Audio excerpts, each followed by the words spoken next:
김원성이라고 합니다. 인사드리겠습니다. 반갑습니다. 우리나라의 77년도에 산업디자인법이 만들어지면서 디자인진흥원이라는 게 만들어졌는데, 우리나라의 디자인, 산업디자인 쪽을 여지껏 끌고 오고 있는 국가의 공공기관입니다. 근데 이렇게 요즘에 부산, 광주, 또 이렇게 대전, 강원까지 진흥원이 이제 만들어지면서 우리나라의 어떤 지역 거점들이 만들어지는 걸 보고 굉장히 이렇게 우리나라 디자인들이 선진국 시스템을 갖췄다. 첫 번째 걸 느끼고요.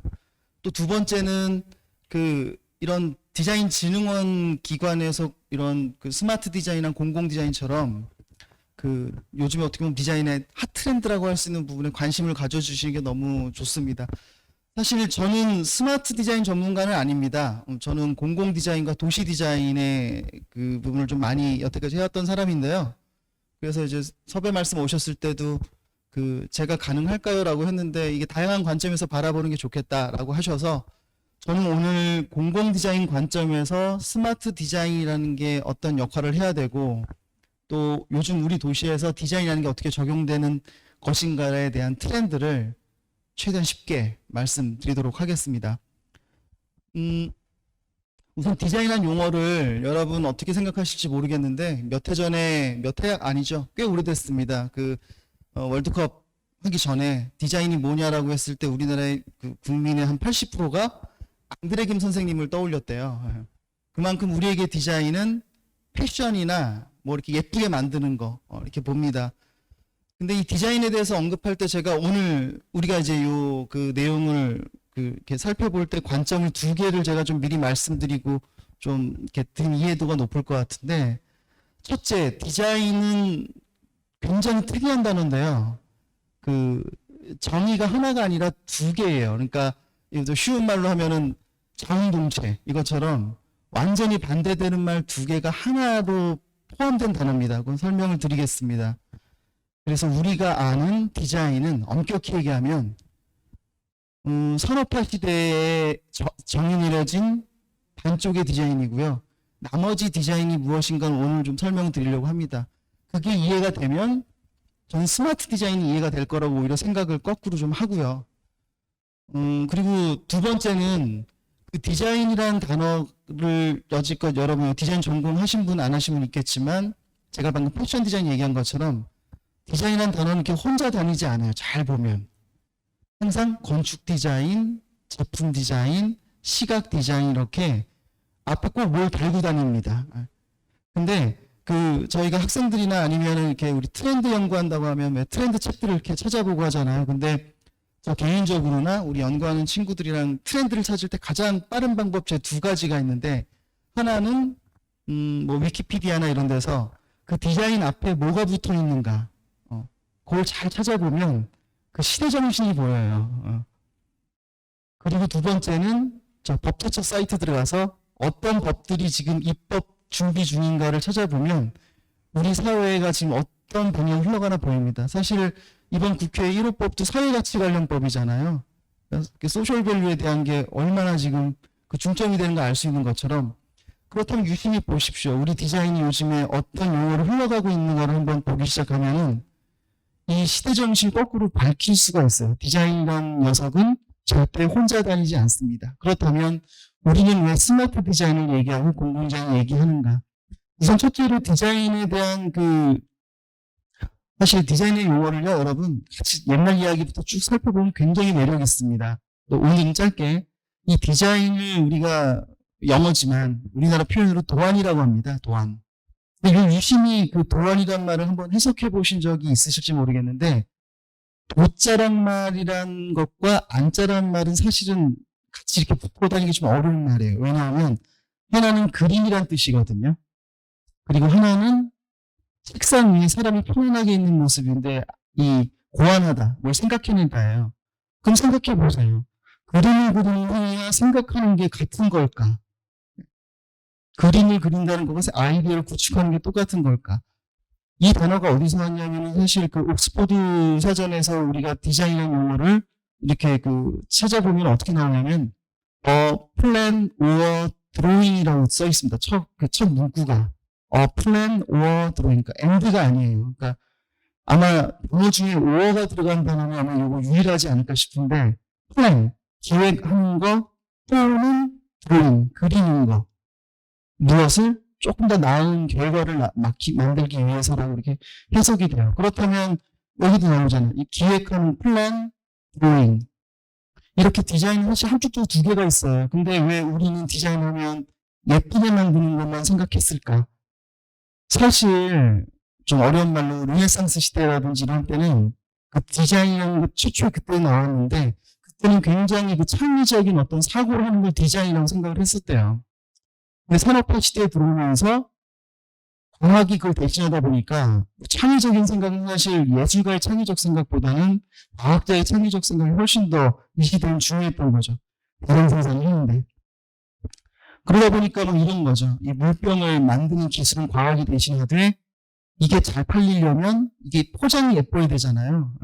그래서 그 당시 디자인 역할은 사실 어떤 창의적 사고보다 이 예쁘게 포장하는 거. 그래서 대한민국의 이 지금 대전디자인진흥원도 벌써 출발인데 우리나라 한국디자인진흥원이 1980년대 생길 때, 70년대 말에 생길 때 포장개발원이었어요. 디자인진흥원 자체 이름이.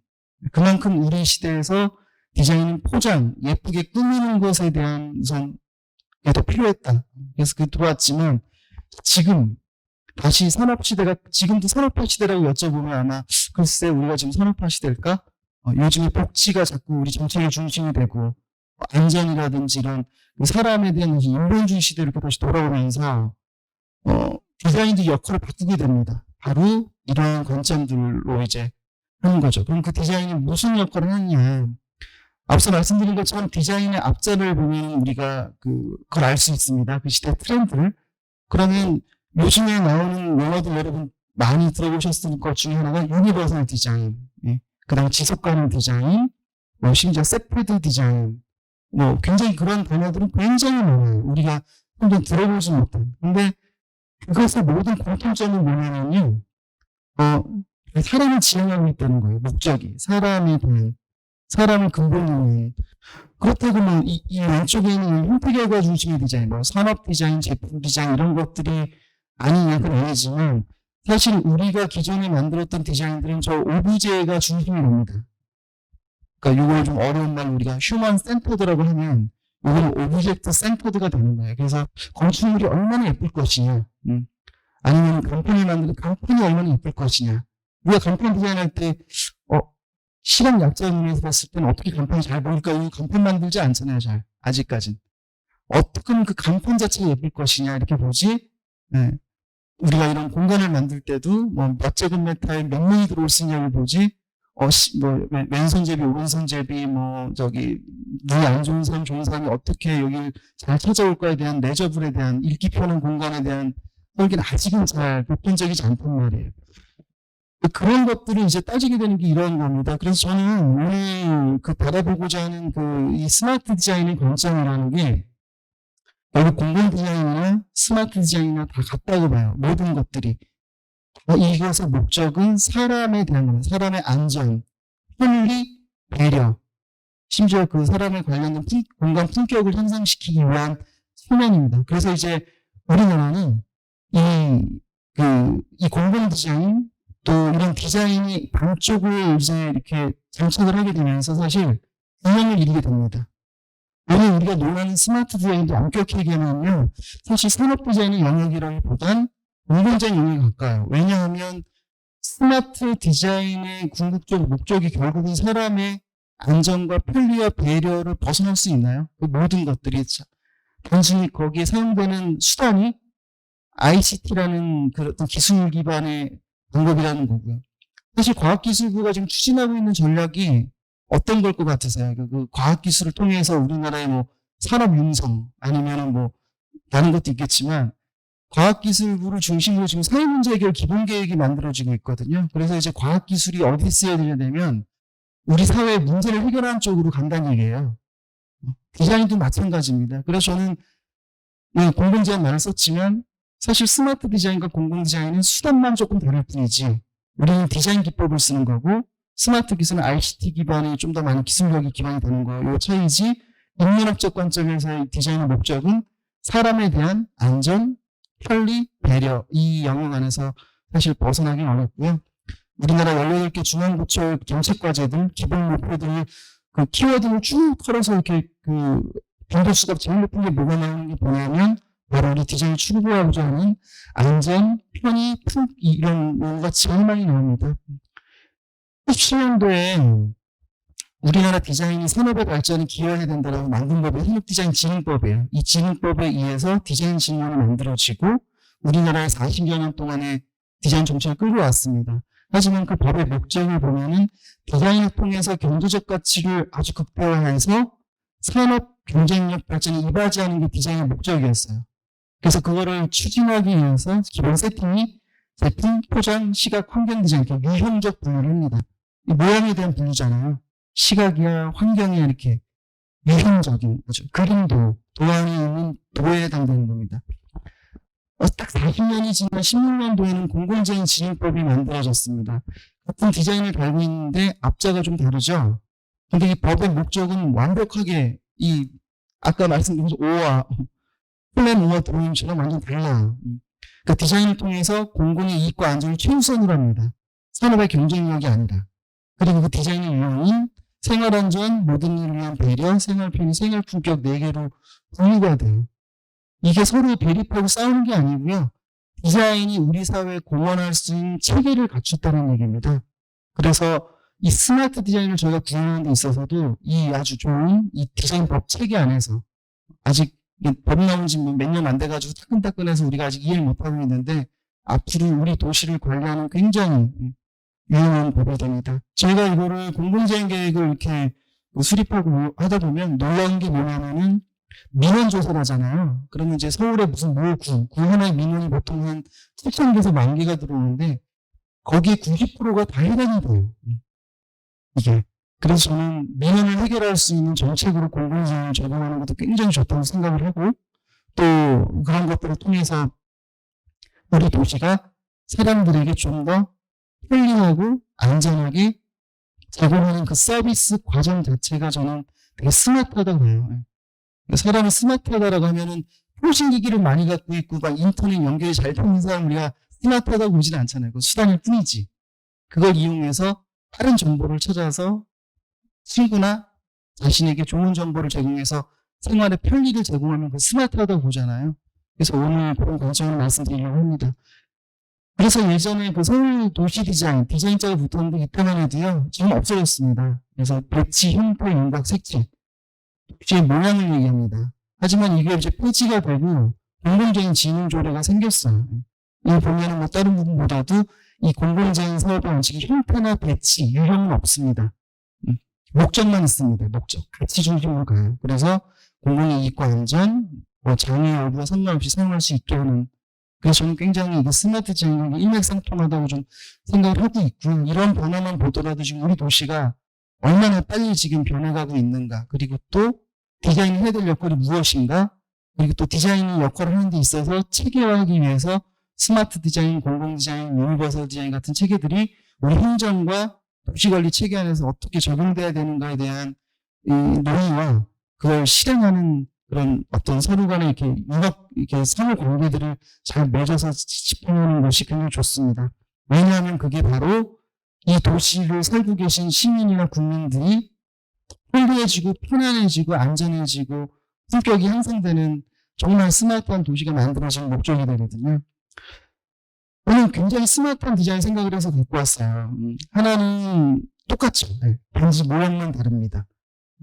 여기서 이제 어떤 게 좋으세요라고 하면은 어떤 분은 빨간색이 예쁘지, 어떤 분은 녹색이 예쁘지 할 수 있지만 하나는 그냥 하나 10만 원 아래로 팔리는 하나의 그냥 쉘터 제품이에요. 근데 하나는 대한민국 공공재능도 받고 지금도 계속 외국에서 상을 받고 있는 그 디자인 작품입니다. 왜 우리는 이 작품을 이렇게 많은 상을 주고 해남부의 표준 모델로 선정할 정도로 할까요? 이 모양과 형태가 좋아서 할까요? 아니죠. 이게 왜 그러냐면 적재적소에 필요한 서비스를 제공하는 똑똑한 시설물이기 때문에 그래요. 이거는 굉장히 똑똑한. 이게 여기 있지 않고 여기 있었으면 같은 시설물인데도 불구하고 똑똑하지 않게 보는 거죠. 그래서 우리가 도시에서 이런 공공성을 추구하고자 하는 이 디자인의 이 방법, 얼마나 사람들에게 편의와 안전을 제공할 것인가에 대한 그 가치 중심으로 그걸 바라보는 순간 같은 오브제의 가치는 엄청 달라집니다. 예. 그리고 우리나라 산업 경제도 이렇게 재편되는 게 좋다고 생각해요. 이걸 양산해가지고 튼튼하게 파는 건 중요하지만 예쁘게 이것이 어디에 배치돼야 되는가에 대한 관리, 그 다음에 이런 어떤 그 활용돼야 되는 그런 프로그램에 대한 것까지 같이 붙어가지고 제공될 때 의미가 있습니다. 지금 이런 움직임이 있어요, 실제로. 대전도 공공시설 디자인이 있겠지만 지금 몇몇 지자체를 중심으로 공공시설 디자인만 하진 않아요. 이 모양을 하고 그걸 어떻게 운영하고 어떻게 배치할 것인가, 어떻게 이게 사람들에게 안전하게 되게 할 것인가에 대한 그 어떻게 돌아가야 될 것인가에 대한 그런 것까지 지금 이제 시설물이 확장돼 가고 있거든요. 그래서 국가에서 이렇게 지정했습니다. 이 5개의 전략, 그다음 19가지의 세부 과제가 있는데 이거를 수행하면 도시는 굉장히 공공스러워진다라는 얘기고 저는 스마트해진다라고 생각을 합니다. 이게 바로 그 공공의 핵심 전략이라고 볼 수 있고요. 아시는 분은 아시겠지만 지금 그 디자인 진흥법 근거로 해가지고 제6조를 기반으로 우리나라 245개 지자체는 국가가 수립한 방금 보여드렸던 그 디자인의 목적을 그 지역에 수행할 수 있게 적용해야 되는 의무가 있으십니다. 5년 동안의 법정계획으로. 그래서 도시기본계획이 우리 도시의 용도와 기능을 규정하는 규제로 이렇게 딱 만들어 드린다면 그 안에 사는 사람들이 얼마나 안전하고 편리하고 배려하게 살 것인가에 대한 움직이는 사람들에 대한 계획을 이제 이런 계획이 해서 이제 우리나라가 이제 균형에 맞추는 거죠. 대한민국의 최초로 나온 법이고요. 용어입니다. 이 용어 자체가. 그래서 지금 그 이렇게 학교 같은 데서는 이제 우리가 산업 디자인이나 건축 디자인을 배우는 유학을 갔잖아요. 아마 멀지 않은 시대에 이 행정과 결합된 공공디자인을 배우기 위해 우리나라에 올 것이라고 저는 생각을 해요. 자, 그래서 그런 것들에 의해서 어떤 게 이루어지고 있는지 간단히 예를 보여드리겠습니다. 그 우선 공공디자인 생활 안전 디자인, 그러니까 얼마나 안전하게 할 것인가. 어떤 지역이 있습니다. 지역에 있는데 이 지역의 가장 큰 문제점은 뭐냐면은 도시는 왼쪽에 불법 주차들이 있기 때문에 여기 사각지대가 많이 생겨요. 실제로 이게 범죄가 많이 일어나게 돼가지고 이걸 어떻게 풀어야 될까? 제일 좋은 방법 중에는 CCTV를 설치하는 방법도 있죠. 그래서 공공디자인 관점에서는 이걸 어떻게 풀었냐 하면은 자연감시 기법으로 풀었어요. 소위 말하는 거리의 눈이라고 하는데 도시의 거리의 눈이 거리 위에 눈이 많으면 안전해진다라는 그 세페드의 기본 레이제프리의 기본 원리 중에 하나인데 뭐 농담반 진담반으로 대한민국이 안전한 이유는 치안이 굉장히 좋잖아요. 안전한 이유는 사실은 요즘에 이제 2단계 때문에 안 되겠지만 밤새 문을 연 술집 편의점과 술을 잡수고 돌아다니시는 어르신들과 남자들 때문에 안전하다는 얘기가 있어요. 왜냐하면 생각해 보세요. 여러분이 뭐 10시쯤 집에 간다. 근데 집에 걸어가고 있는데 도로가 아무것도 없어요. 조용하고 가로등만 켜져 있는데 차만 몇 대 지나가. 그런 거리가 편안하세요? 아니면 나왔는데 편의점이랑 술집이 다 불을 켜놓고 막 밖에서 마시는 분도 있고 술 먹고 막 몇 분들이 노래 부르면서 걸어가고 하는 오히려 그 거리가 안전할 것 같으세요? 사실은 그렇게 도시 위에 자연스러운 눈이 많을수록 안전하다는 거거든요. 그 지역을. 글쎄요. 그 스마트 CCTV라고 있더라고요. CCTV 자체가 어떤 특정 소리가 나온다든지 욕이라든지 막 빠른 움직임이 나오면 자동으로 신고가 들어간다고 하는데 저는 굉장히 훌륭하다고 보지만 똑같은 목적입니다. 범죄가 일어나지 않게 하는. 이거는 뭐냐면은 여기가 초등학교입니다. 초등학교 담벼락이 있으니까 이 학교 운동장이 이쪽에 있는 거거든요. 그래서 여기에도 지금 없다 보니까 이 자동차 주차 사각공간이 생겨서 이 담벼락을 없애지는 않고 담벼락 위에 둘레길을 만듭니다. 그러면 어떤 일이 생기냐면 이 운동할 공간도 없는데 이 지역민들은 이 둘레길을 이용해서 이 운동장을 이렇게 한 바퀴 돌겠죠. 이렇게 이 운동장이거든요. 이렇게 한 바퀴 돌겠죠. 그렇게 되면 높이가 높다 보니까 이 걷는 사람들이 거리의 눈이 됩니다. 그러면 자연스럽게 여기 운동장인 거죠. 그럼 제가 이렇게 마실을 나간다든지 운동을 하면 이 운동장에 눈이 보이잖아요. 그럼 운동장이 자연스럽게 정화가 돼요. 밤에 와서 술 먹는 아이들, 뭐 좀 이렇게 지저분해지고 이런 것들도 사람들이 왔다 갔다 하면 없어지거든요. 그리고 또 이쪽 골목 공간도 좋습니다. 거꾸로는 생각해 보세요. 여러분들이 골목길을 걷는데 여기에 운동 다니는 분이나 도로가 하나 있다고 생각을 하면 그런 식으로 해서 여기에 그 안전, 범죄율을 낮추는 거죠. 그러니까 궁극적으로 사람의 안전을 목적으로 추구하는 그런 거는 좀 똑같다고 봅니다. 단지 수단에서 차이가 있겠죠. 그래서 이런 것들도 저희가 세프티도 관점에서 이제 생활안전 디자인을 이 공공재난 번호로 풀기도 합니다.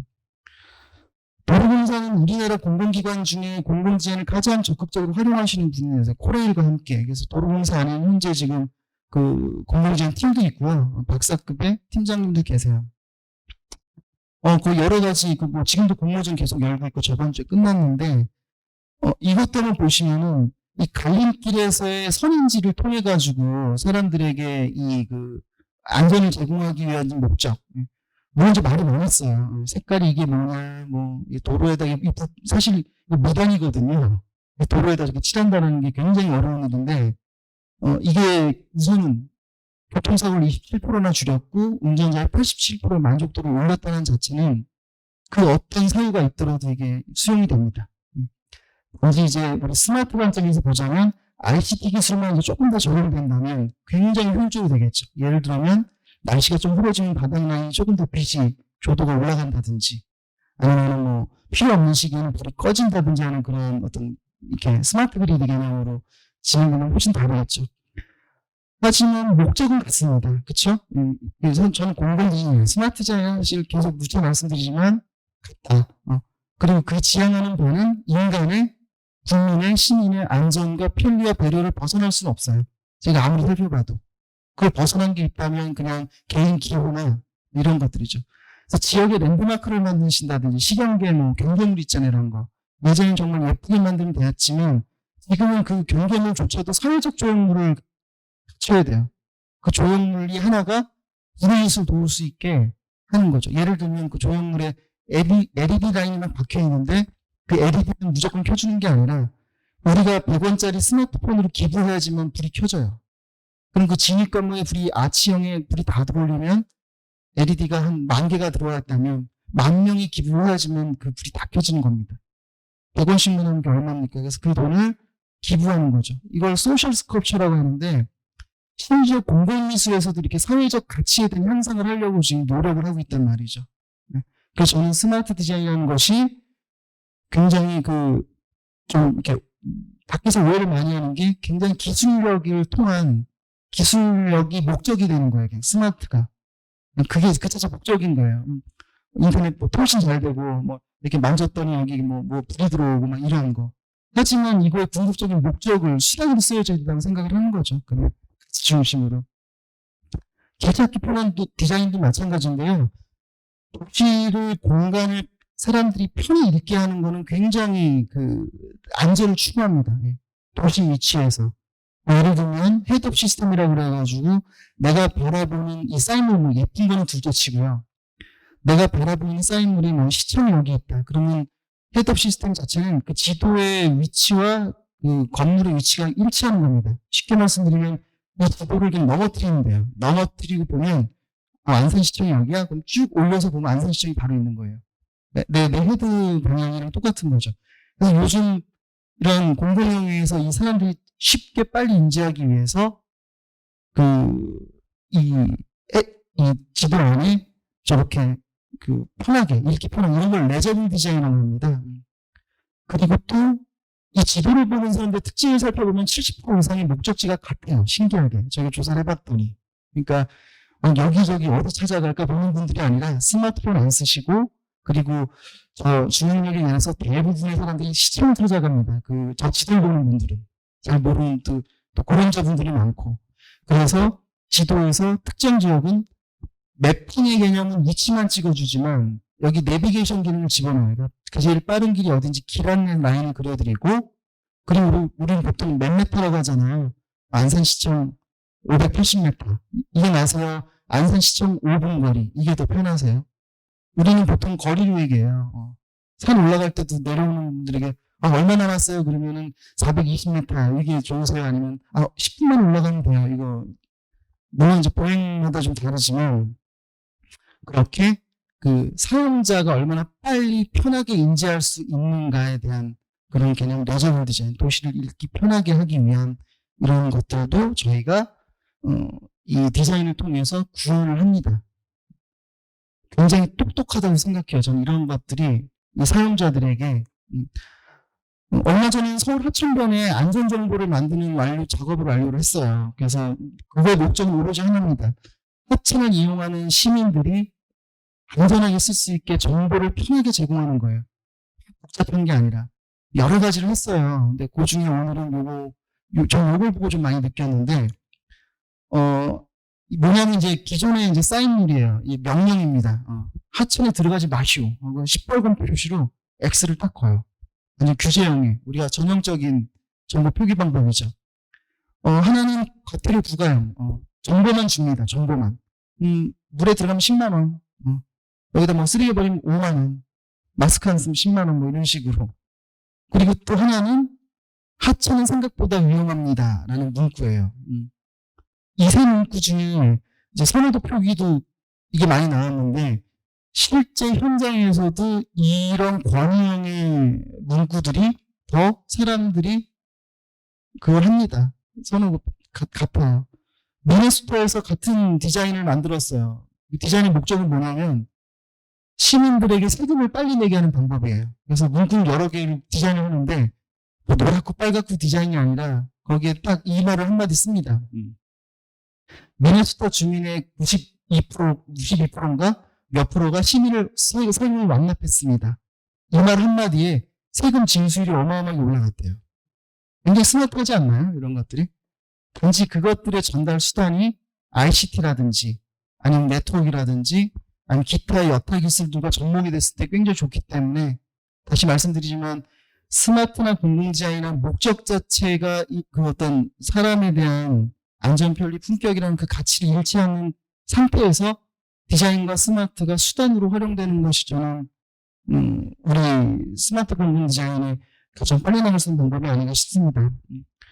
그리고 요즘에 인클루시브라고 해가지고요. 포용 디자인도 많습니다. 그래서 포용 디자인을 이 공공 영역에다 우리가 굉장히 그 공공 장소를 여러 사람이 편하게 쓸 수 있게 하는 것도 저는 굉장히 중요하다고 보거든요. 그러려면 우선 되게 단순합니다. 이 문제를 해결하는 방법은. 어떤 특정 공간을 만들 때 인클루시브 디자인을 하잖아요. 포용 디자인. 그러면 거꾸로 포용되지 않은 배제된 사람이 누구지만 생각하면 문제는 바로 해결돼요. 신기하게. 당장 여기도 마찬가지. 지금 강의실에 올 수 없는 분들은 누굴까 생각하면 여기에 포용 디자인은 스마트하게 풀릴 수 있습니다. 해수욕장 같은 데를 생각해 보는 거죠. 우리가 그냥 기껏 생각하면은 이렇게 짧게 볼 수가 있는데 절대 수영장에서 놀 수 없는 분들을 생각하면, 목욕탕에 갈 수 없는 분들을 생각하면 거기서 바로 편의 디자인에 대한 포용성이 나오게 됩니다. 그러면 그 공간은 전 되게 스마트한 공간이 된다고 봐요. 이 원리는 딴 데도 마찬가지예요. 이 마이크를 쓸 수 없는 분을 어떻게, 이걸 쓸 수 없는 분들은, 이 프리젠터를 쓸 수 없는 분들은, 처음 보는 분들은 어떻게, 배제된 분들에 대해서 생각을 하면 할수록 점점 더 스마트해집니다. 제 생각에.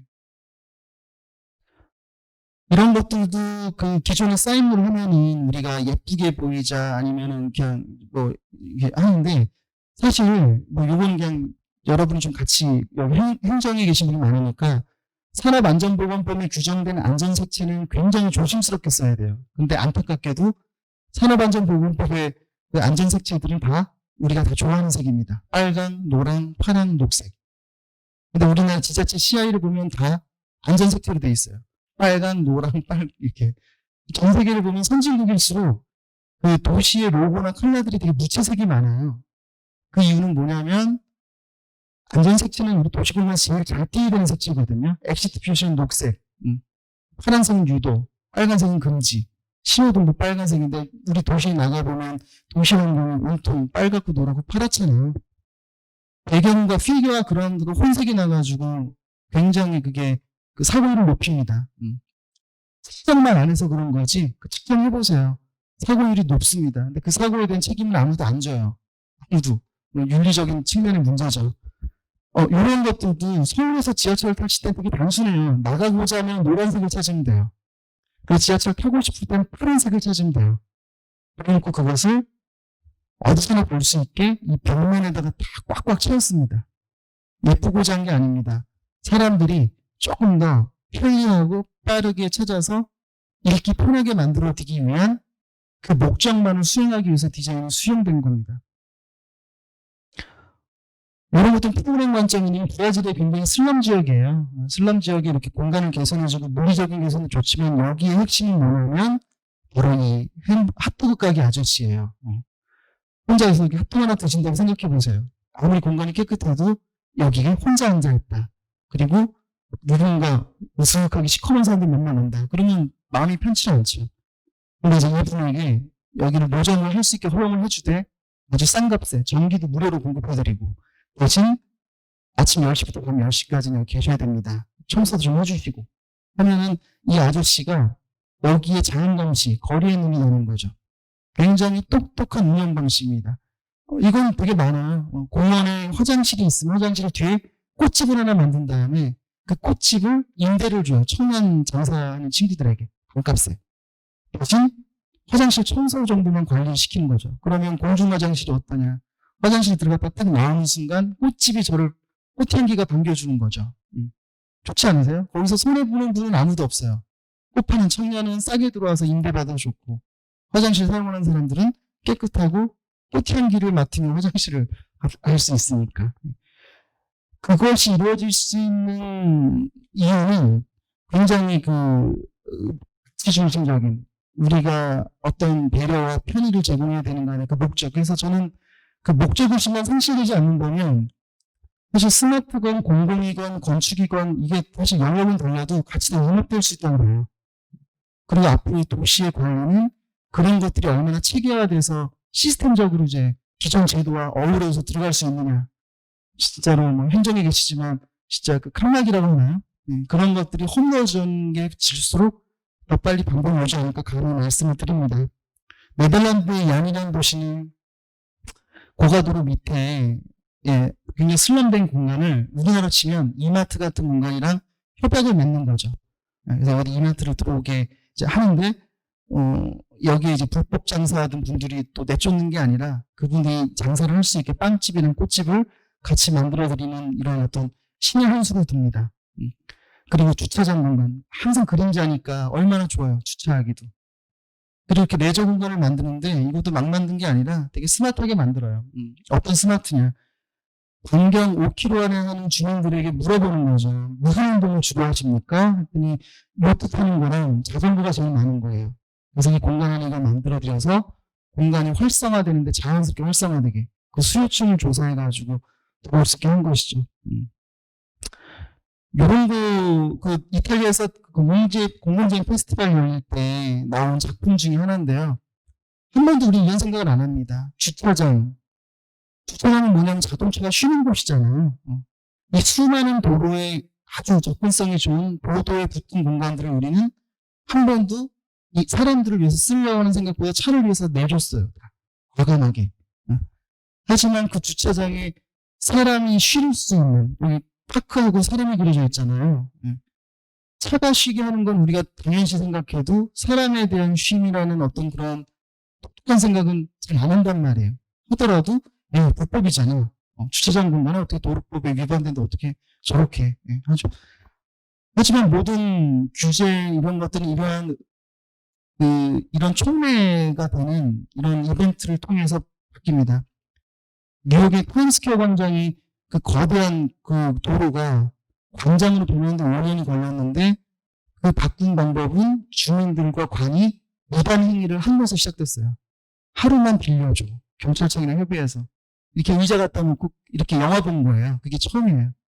그리고 하루 다 치운 거죠. 또 차단이고 또 지나서 거기서 플리마켓도 열고 이런 강의도 하고 그게 5년 동안 반복이 되니까 이게 명분이 쓰는 거예요. 아, 여기는 광장으로 만들어야겠구나 라고 하면서 바뀌어지는 그러한 방법들.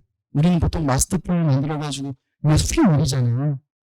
1년 안에 예산을 써야 되니까. 하지만 거꾸로 5년 동안 이렇게 버튼업 방식으로 무단 행위를 야금야금 임시적으로는 불법이 아니거든요. 이렇게 하고 나와서 결과적으로는 수복 형태, 수복형이라고 하거든요. 이렇게 수복형의 도시재생을 하듯이 수복형의 이런 도시공간을 만들어내는 거는 저는 스마트한 프로세스라고 생각을 합니다. 그러니까 우리가 그런 변화된 전략들도 쓸 수 있지 않은가.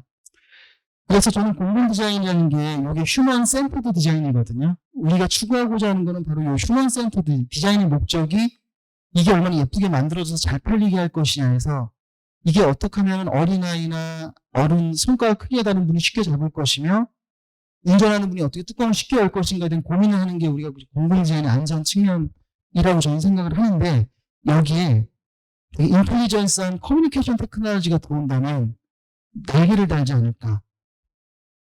그래서 우리가 추구하는 것은 같다고 좀 봐요. 바로 이 소셜 밸류, 사회 가치에 대한 것, 이번 국회 입법 1호인 사회 가치에 대한 것들은 우리 시대가 추구하는 이제 시대 정신이라고 생각을 하고요. 거기에 수단으로서 ICT와 HCD가 같이 묶여지면은 스마트 디자인의 핵심, 또 이 스마트 디자인이 여태까지 우리가 받아들였던 기능 중심, 또한 그냥 스마트한 기술 베이스 중심의 이 협의 스마트 디자인 오해하는 분들이 많은데 이게 확산될 수 있지 않을까 생각을 합니다. 요거는 제가 그 작년에 우리 대전 실증, 그 스마트 도시 실증 제안서를 만들 때 대전 세종연구원이랑 같이 연구를 했어요. 마침 대전 거를. 그래서 저희가 뭐 이제 그 공공재안 하는 사람들이 스마트 기술을 어떻게 이용하려고 했는가 제안이기 때문에 조금 여러 가지 좀 차이가 있는데 그거 좀 몇 개 말씀드려서 마무리 짓도록 하겠습니다. 긴급 출동 서비스에 관련된 건 같습니다. 이거는 목적은 딱 하나예요. 새를 최대한 빨리 출동시키자라는 목적에서 출발합니다. 그래서 저희는 이 소방서 앞에 노면 표시에 굉장히 특화된 노면 표시, 까만색도 아니고 암적색도 아닌 새로운 색깔의 그 표시를 해가지고 차들이 그 인사성을 할 수 있게 하는 걸 했는데 스마트 기술과 협조를 하다 보니 우선은 드론을 통해 가지고 차량이 응급신호가 딱 왔을 때 우선 드론을 출동시켜가지고 이 내비게이션 차가 어디가 막힌지 안 막히는 정보를 실시간으로 차량을 우선 전달해 주는 거죠. 그리고 둘째는 그 대응팀이 도로를 진입해서 이 신호 규정을 스마트하게 다 바꿔버리는 겁니다. 차들이 한 번도 막히지 않게. 그래서 그런 시스템을 만들고자 해서 이 LED 전지선부터 시작해서 드론이 날라가지고 그 신호 제어 시스템을 통해서 이 최대한 빨리 나갈 수, 1분이라도 빨리 갈 수 있게 하는 목적. 또 이 영역성에 대한 확보, 차량 디자인도 들어가겠죠. 그래서 이런 쪽으로 그 생활 안전을 위한 디자인으로서 고민해 본 적이 있고요. 또한 스마트 모빌리티 캅은 이건 뭐 간단하게 말씀드리면 우선 그 경찰들의 빠른 모빌리티를 위한 것도 있지만 뭐 여기서 핵심은 경찰들이 어느 공간을 제일 많이 갖는가, 어디를 제일 이게 매개체가 되는 겁니다. 어느 동선에서 그럼 이게 매핑이 나올 거 아니에요. 경찰이 제일 많이 다녔던 길. 그러면 거기는 범죄가 많았다든지 아니면 그 필수적인 동선이 돼야 되는 거겠죠. 그래서 빅데이터를 그 스마트 모빌리티 캅을 통해 가지고 계속 누적하면 저 데이터는 동네 치안에 어마어마한 데이터가 될 것이다. 그래서 저희가 이 스마트 모빌리티 캅을 한번 제안한 적이 있습니다. 우체국 아저씨, 이것도 되게 재밌는데, 저희가 서울 종로에 무슨 제안을 할 때, 야쿠르트 아줌마를 적용한 적이 있어요, 같이. 왜냐하면, 동네에 잘 보면, 그 동네를 계속 순환적으로 도는 분 중에 많은 분들이 계시지만, 야쿠르트 아줌마들이 굉장히 많이 보시거든요. 그렇다면, 동네 편의점이 서울경찰청이랑 협의해가지고, 안전벨 지킴이 서비스를 협약을 맺었듯이, 그 돌아다니는 이 야쿠르트 아줌마들이 수집할 수 있는 동네 거리 정보는 어마어마하거든요. 그러면 그 야쿠르트 아줌마 모빌리티를 이용해가지고 거기에 정보, 데이터를 수집할 수 있는 것과 쉽게 신고할 수 있는 시스템을 만들어드리면 꼭 경찰분이 안 돌아다녀도 우리가 협약이 되겠다면 얘입니다. 야쿠르트 아줌마들에게 우리가 간단한 민원을 이 모빌리티 통해서 요청을 할 수 있는 거죠. 그런 예를 이제 본따서 이 우체부 아저씨들의 이런 안전하고 편리한 모빌리티를 만들어드리면서 우리 택배 다니는 분들 엄청 돌아다니시잖아요, 진짜. 그분들과 협약을 해가지고 비용과 서비스를 제공해 드리면서 지역의 안전한 데이터와 서비스를 같이 융합적으로 할 수 있다는 거를 기반으로 생각해 본 겁니다. 그리고 아마 도시의 그 거점 중에 이제 버스 쉘터, 이게 좀 어려운 말로 하이퍼라는 말 쓰거든요. 그래서 앞으로 건축물은 표피가 하이퍼 서피스가 될 거다. 이게 무슨 말이냐면 지금 표피는 그냥 막이잖아, 병막이. 근데 이 표피가 하이퍼, 멀티가 아니고요. 여기서 이제 모니터도 나오게 되고 여기서 뭐 향기도 나오고 뭐 어마어마하게 건축법이 달라질 겁니다. 이제 이 스마트 건축 시대에는. 그런 것처럼 우리가 쓰는 버스 쉘터는 아마 굉장히 유용해질 것 같아요. 왜냐하면 공공시설만큼은 공공기관에서 아주 편하게 우리가 이렇게 건드리고 만들 수 있잖아요. 민간 영역이 아니니까. 그리고 지금 거리 나가보세요. 바닥 빼고 공공시설 바닥 빼면 우리가 건드릴 수 있는 그 영역은 공공시설밖에 없습니다. 그 중에서도 이 버스 쉘터는 이제 단순히 버스를 기다리는 곳이 아니라 어떻게 보면 커다란 스마트폰 개념이 돼서 정보의 집합체가 될 거예요. 다양한 기능이. 이렇게 갈 거라고 저는 좀 예측을 합니다. 그래서 이 단순히 그냥 뭐 인터넷 좀 연결되고 뭐 테더링 서비스 되는 게 중요한 게 아니라 이 공간 안에서 목적은 이겁니다. 사람이 얼마나 편리한 서비스를 제공받을 수 있을 것인가에 대한 그 가치만 잃지 않는다면 저는 이뤄질 수 있다고 생각을 합니다. 기술은 계속 발전하니까 그 기술이 나오는 만큼 우리는 계속 그 원동력을 가질 수 있지만 그 방향성에 대한 문제들만 잘 지키고 있으면 되는 거라고 보거든요. 벤치도 마찬가지고요. 우리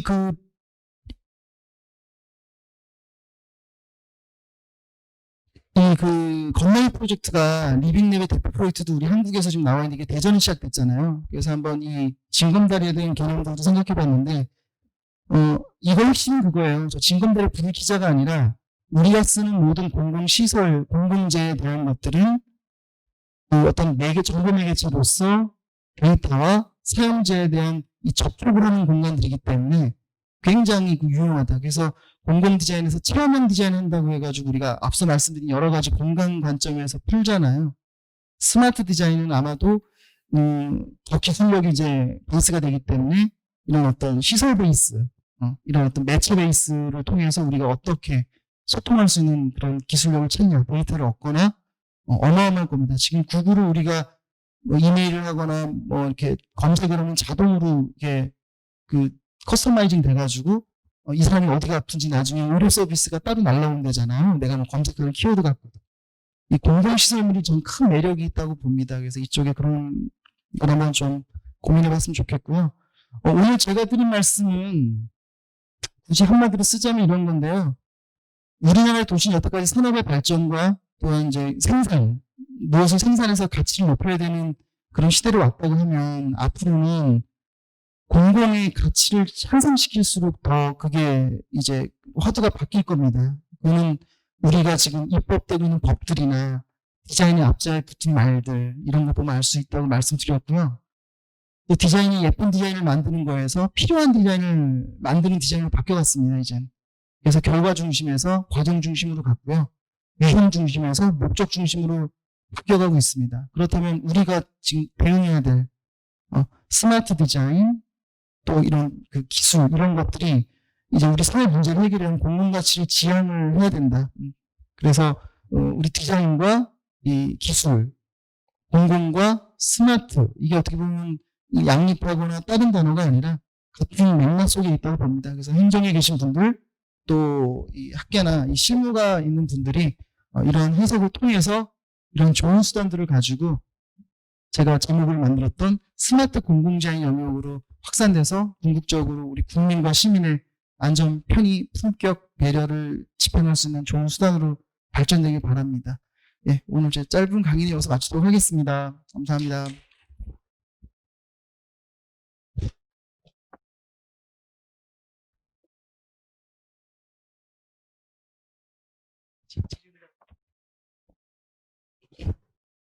네, 오늘 첫 강연 저희 이현선 교수님께서 진행해 주셨는데요.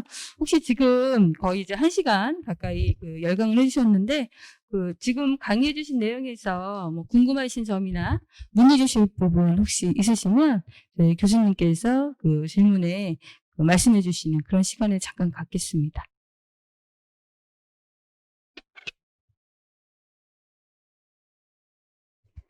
마이크는 그 앞에 그 질문자분을 위한 마이크는 비치가 되어 있거든요. 손을 들어주시면 저희가 마이크를 이제 가져다 드릴게요. 너무 완벽하게 해주신 것 같습니다. 네. 저는 나름대로 너무 의미 깊게 많이 들어서요. 오늘부터도 한 40분 관련인데 풀로 진행을 해주셨고, 그래서 저희 첫 번째 시간이 굉장히 뜻깊었던 걸로 저는 생각을 합니다. 그럼 저희 이현성 교수님께 큰 박수 한 번만 부탁드리겠습니다. 네. 감사합니다.